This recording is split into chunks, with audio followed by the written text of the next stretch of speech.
Hello everyone, my name is Otavio and today I'm going to be doing a 2014 recap and 2015 goals.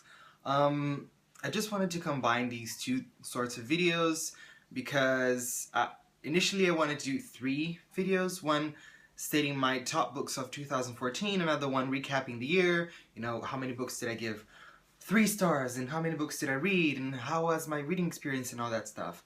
And also another one for my goals for the new year. But instead I decided to compile those 3 tentative videos into just one. I thought this format would be more concise and a little bit better and a little less messy and a little easier as well. So let's get started. So 2014 was somewhat of a slow year for me. The first half of the year was very anti-reading, sort of. I mean, I had just moved to New York and I was trying to get my feet on the ground and getting settled, and it was my first internship during my master's program. It was a very hectic semester. So I basically read nothing but my textbooks, which was terrible of me. And then in August, I think, was when I decided to really commit to it and start reading again and go for it. And since August, I've read 29 books, which is just 1 book short from my Goodreads challenge for the year, which is very sad. I mean, I really tried. This was supposed to be my 30th book of the year, and it's not even that big of a challenge to begin with, but since it was so hectic, I just couldn't do it, and I just can't finish this in time because tomorrow is New Year's Eve, and I don't know, it's just gonna be so busy. I will probably not gonna have time to finish, which is sad. Of those 29 books, I gave 1 star to 0 books, which is good. I like that. I like that I didn't absolutely hate anything this year. And I don't usually hate stuff. I just mildly dislike them or something like that. But it was somewhat of a good year. I did find some really big gems, so I'm happy that I didn't have any 1-star readings this year. I gave 2 stars to 2 books this year, and those 2 were Cat's Cradle by Kurt Vonnegut and Divergent by Veronica Roth. And those are very different books. I dislike them for completely different reasons. I completely understand the merit behind Kurt Vonnegut and Cat's Cradle, and I think it is a classic. It's a fantastic book, though it was just not for me. I don't know, maybe I wasn't in the mood for it. It was completely... the thing is, I understand the ideas behind it and I appreciate them very much, but I just didn't have fun while reading it. It was kind of a big bore for me. It was really bored. And I don't know, Kurt Vonnegut's fans are probably gonna kill me. I don't know, maybe if I try to read it another time when I'm more in the mood for it, more in the mood for that cerebral sort of book, maybe it was my mistake to read it in a time when I shouldn't have. Anyway, the other one, Divergent, that I gave 2 stars, I just didn't like it. I felt it was very simplistic, and there were so many unanswered questions that I just didn't really care for the series enough to wait and read the rest, to actually find out. I didn't like it at all. Oh well. I gave 3 stars to, let's see, 10 books this year, and I gave 4 stars to 13 books, and I gave 5 stars to 4 books this year. So since we're talking about that, let's go for my top 5 books of the year. So at number 5, I have East of Eden by John Steinbeck. I really enjoyed this book. I did have some problems with it, but they were very minor considering how great this book was for me. I really liked it, and I gave it 4 out of 5 stars. And overall, fantastic book. Number 5. Number 4 The Ruby Knight by David Eddings, and this is the second book in the Elenium trilogy, and I'm currently reading actually the third book in the series, which is Sapphire Rose, and I'm really loving this one. If the ending is good, I'm probably going to give 5 stars to this one because it's fantastic. I'm loving it. And I really enjoyed the second book. I enjoyed it more than I did the first one. And I don't know, just a great series. And I'll probably have a review for the entire series sometime next year. It's not that far. Yes.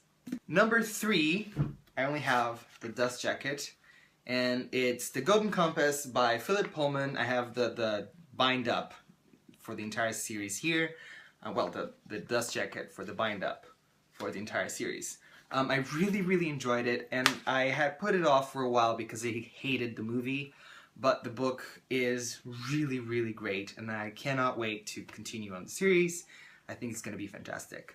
I gave 5 stars to this one, by the way, and 4 stars to Ruby Knight. Number 2, I actually don't have the physical copy, and that is Bossypants by Tina Fey. I listened to this one on audiobook, on Audible, and it was a fantastic book. It's non-fiction, it's a sort of a memoir, a comedy memoir by Tina Fey, and I love her, and since she was the narrator as well for this book, which is customary in those kinds of non-fiction books, I loved to listen to her. It was basically, I don't know, a 5 to 6 hour stand-up, I think, and since Tina doesn't do stand-up, it was pretty fantastic to experience that. And I kind of just want to read the actual physical book sometime just to see what are the differences between the audiobook and the physical, because there seems to be a lot of stuff added or changed somehow to fit that format better. And that's another thing that I really like about that book. It was really great in that sense, and I loved it. And just as an honorable mention, it's not on my top 5 list, but I have to mention that I really enjoyed Yes Please by Amy Poehler as well this year. I love her as well, and the book was also fantastic, just not in my top 5, unfortunately. And number 1 is actually a series, and that is the Mistborn series by Brandon Sanderson. I have here the 3rd book, The Hero of Ages, and although I did enjoy the 1st and the 3rd book a lot more than I did the 2nd, I gave the 1st 5 stars, the 2nd 4 stars, and the 3rd 5 stars as well. I love the series, and I love the way it concluded. Even though it's not really the end, there are some other books in the series coming out, but not really part of this particular trilogy. Anyway, I loved this series, and I loved the 1st book, I think the most. I don't have a physical copy here, just I read it on Kindle, but I love it the most probably because it was the introduction to that fantastic world, and just the first few chapters, I remember what I felt while reading them. It was fantastic to get into this world that was so amazing and like nothing else I have read before, and I don't know, I just loved it. And I have other Sanderson books in my shelf right here, and some other books around in other parts of the shelf, and I'm definitely going to be reading more Sanderson this year because I just really loved his writing style, and his stories are they seem to be very unique, and the magic systems he creates are just fantastic. So that was it for my top 5 of 2014, and now for my goals for 2015. First of all, though, I'd like to say that I created this YouTube channel to be more active in the book reading community, not just BookTube, but to get more contact to get more contact to people that read the same things that I do, that enjoy the same kinds of books that I do, so we can talk about it, right? So my first goal is to be more active in the community. I have been for a few months, though I really want to get into it and get to know a lot of people and make friends and enjoy my time, really. That's the goal. And I also want to read more. I want to read more next year. I know the past year wasn't the best. I only read 29 books, and that's kind of a failure in my eyes. So I really want to commit this year and set up my bar a little higher and read more. And stick more to my TBRs. Though I have somewhat stayed on the path for certain TBRs, especially closer to the end of the year. I do want to continue with that trend and maybe, you know, just be reading more, really, you know, just following my TBRs. And also, I just don't want to be, I want to have TBRs and I want to follow them, but I just don't want to be stuck on those TBRs, if you know what I mean. I mean, whenever I'm reading a book because I have to, it kind of feels worse than it should, so I lose interest and the book becomes less good in my eyes, I guess. I just have less fun while reading it. So I don't want to do that. I do want to follow my TBRs, but only if I'm genuinely interested in the books that I have on that TBR. If I'm not, I'll change for something else and read something else. Absolutely. Also for this channel, like I said, I want to be active and I want to have a more standard schedule for posting videos, and I want to really get the hang of it. And I don't want to say that getting subscribers is really one of my goals, because it really isn't. I just want to have fun, you know. I created this channel to have fun and to get to know people. So for me to know my subscribers a little better and to have meaningful discussions about the books I'm reading and the books I want to read and the books my subscribers are reading, that's a lot more important to me than just getting subscribers just for the sake of numbers. That's really not one of my goals at all. So fairly simple goals there. Just read more, be more active, stick to my TBRs, and reach my Goodreads goal next year, perhaps.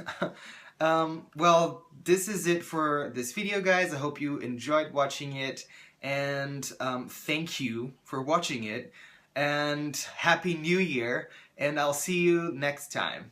Ciao!